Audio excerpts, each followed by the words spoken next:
مساء الخير، يا رب تكونوا بخير ان شاء الله. النهارده هنعمل فيديو سريع بسيط جدا عن الفرق ما بين فيو وافيو، ليتل واليتل. ايه الفرق ما بينهم وبنستخدمهم امتى؟ اولا هو الفرق بسيط وسهل جدا، بس في ناس كتير لاحظت انها مش عارفين المفروض احنا بنستخدم فيو امتى وافيو امتى، ليتل امتى واليتل امتى.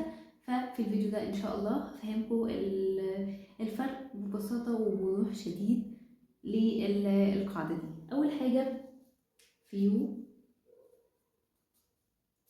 و أفيو. أنا حاسة إن الخط مش واضح قوي، هحاول أكتب بلون ظاهر.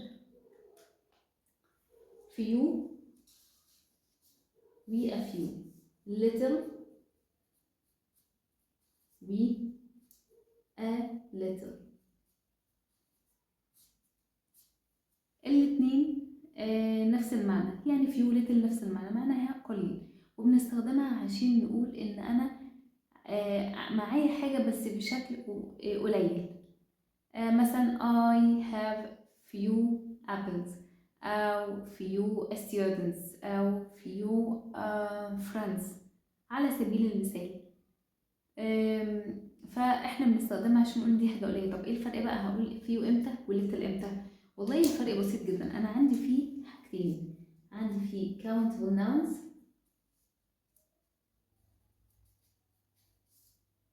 اللي هي الأسماء التي تعد، و uncountable nouns الأسماء التي لا تعد.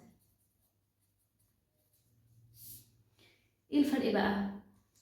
الفرق هيجي هنا في الاستخدام. أنا بستخدم الأسماء التي مع الأسماء التي تعد الcountable nouns، بستخدم few وأفيو، بستخدمهم مع الأسماء التي تعد. الأسماء التي تعد زي إيه؟ لما أقول مثلا books، friends، apples، مثلا streets، rooms، كل دي حاجات تعد. فأنا لو عايزة أقول إن أنا مثلا عندي غرف قليلة، أو students، طلبة قليلين، عددهم قليل يعني، فهستخدم، مش هقول little ولا هقول a little، لأن little و a little زي بعض، بيستخدموا مع الأسماء التي لا تعد uncountable nouns. أما few وأفيو بنستخدمهم مع الأسماء التي تعد. أمال إيه بقى الأسماء التي لا تعد دي؟ الأسماء التي لا تعد مثلا زي water، زي money، زي مثلا information، معلومات. أنا ما أقدرش أعد المعلومات، فدي حاجة لا تعد. طب أنا مثلا عايزة أقول أنا عندي معلومات knowledge، مثلا معرفة، أنا عندي معرفة قليلة بالسيكولوجي، بعلم النفس، هقول few؟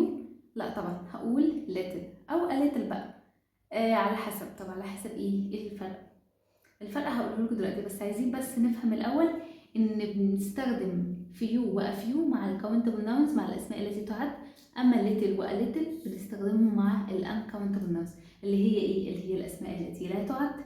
طيب تمام، حلو لحد الان، جميل. ايه الفرق بقى؟ ايه الفرق ما بين فيو وافيو، ليتل واليتل؟ والله فيو يعني قليل بمعنى سلبي. يعني ايه بمعنى سلبي؟ يعني بمعنى مش كافي. يعني مثلا لما اقول I have few friends،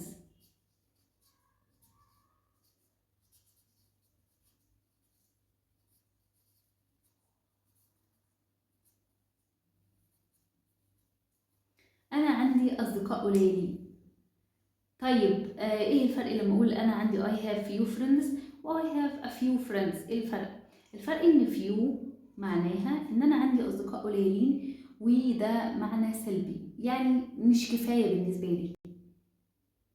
فريندز قلنا فيو، ما قلناش ليتل لان فريندز تعد، واحنا قلنا ان فيو افيو مع الكاونتبل ناونز، الاسماء التي تعد. طب لو انا قلت مثلا a few friends، يعني اصدقاء قليلين برضو بس كافيين بالنسبه لي، يعني معنى ايجابي. فكلمه حرف الليتر قبل فيو هو غير المعنى تماما، من معنى سلبي الى معنى ايجابي. وهو ده الفرق ما بين فيو وافيو، ان فيو بمعنى سلبي، اما افيو بمعنى ايجابي. ونفس النظام على ليتل واليتل، بس طبعا ليتل واليتل بتستخدم مع ال uncountable nouns اللي هي الاسماء التي لا تعد، زي مثلا money، فدي حاجة لا تعد، اسم لا يعد، فبنستخدم معاه little. انا مثلا قلت I have a little money. انا معايا فلوس قليلة، معايا فلوس قليلة، بس الفلوس دي ده بمعنى ايجابي، الفلوس دي مكفياني.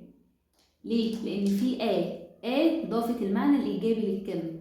معايا فلوس قليلة بس المعنى ده ايجابي، الفلوس دي مكفياني. اما لو شلت I have little money هيكون بمعنى سلبي. بمعنى سلبي ازاي؟ بمعنى ان انا معايا فلوس قليله والفلوس دي مش مكفياني. هو ده الفرق البسيط ما بين little و a little، few و a few.